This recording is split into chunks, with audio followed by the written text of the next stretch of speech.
दिन हो गए उनकी आंख खुल गई, आप वो नरेंद्र मोदी मुर्दाबाद ही बोलेंगे वो। तो इस देश के नागरिकों की भी आंख खुल गई। अब ये 4-4.5 साल में जो इनका काम देखा, इनका काम करने का जो तरीका देखा, झूठ के बुनियाद पे जो सरकार बनाई वो देखा, अब कोई नरेंद्र मोदी नहीं करने वाला है।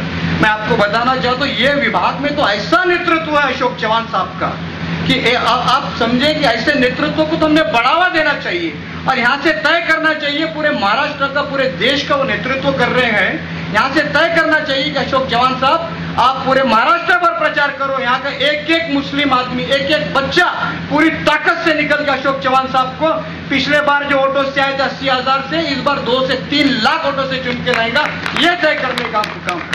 मैं बताना चाहता हूं अशोक चौहान साहब मुसलमानों के लिए बहुत हिमायत करने वाले हैं, उनके लिए लड़ने वाले हैं। मैं मेरा उदाहरण देता हूं, मेरी मिसाल देता हूं। मैं प्रदेश कांग्रेस कमेटी पे सेक्रेटरी था, अशोक चौहान साहब ने मुझे एकदम यवतमाल जिला कांग्रेस कमेटी का अध्यक्ष बना दिया।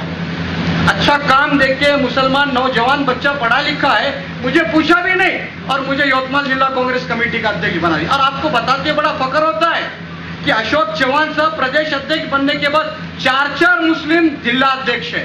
ग्रामीण में कभी होते नहीं है। मैं यवतमाल से जिला अध्यक्ष हूँ, हिदायत पटेल अकोला से जिला अध्यक्ष है, अब्दुल सत्तार साहब औरंगाबाद से जिला अध्यक्ष और लातूर के भी आप जिला अध्यक्ष मुसलमान है। ये काम सिर्फ अशोक चौहान साहब कर सकते हैं। उनके जैसे जो विजन है मुसलमानों के बारे में, जो उनकी हमदर्दी है, ये उसका सबूत है कि उन्होंने एक काम करके दिखाया। और अभी काफी बातें कही गई वंचित आघाड़ी के बारे में, मैं भी बताना चाहता हूँ, ये बीजेपी की बी टीम है, ये बड़े बातें करते हैं। मैं आपको उसका एक मिसाल देता हूँ कि ये प्रकाश अंबेडकर साहब आते हैं अकोला से। अकोला में अशोक चौहान जी ने ये कहा कि हमको कहीं भी एक मुस्लिम को जरूर टिकट देना है जहाँ तादाद ज्यादा है। आप जानते हैं बॉम्बे के बाद और परभनी के बाद में सबसे ज्यादा मुस्लिम वोटिंग की तादाद अकोला में है, और वहां पे हिदायत पटेल साहब को टिकट दिया गया और उनके खिलाफ में प्रकाश अंबेडकर जी लड़ रहे हैं और 10 तारीख को वहां पे असदुद्दीन अवैसी सभा लेने आ रहे हैं। अगर से तुमको इतनी मुसलमानों से हमदर्दी है तो प्रकाश अंबेडकर ने क्यों नहीं अपना पाठिंबा दे दिया हिदायत पटेल को? ये बात सोचती। असदुद्दीन साहब को इतनी मुसलमानों से हमदर्दी है तो वहां पे एक मुसलमान कांग्रेस से खड़ा है, क्यों नहीं आप वहां क्यों जा रहे हैं और क्यों उनके वोट खराब करने का काम कर रहे हैं? तो कहने का मकसद ये है, इनके दिखाने के दांत अलग है और खाने के दांत अलग है, ये आपको समझना पड़ेगा।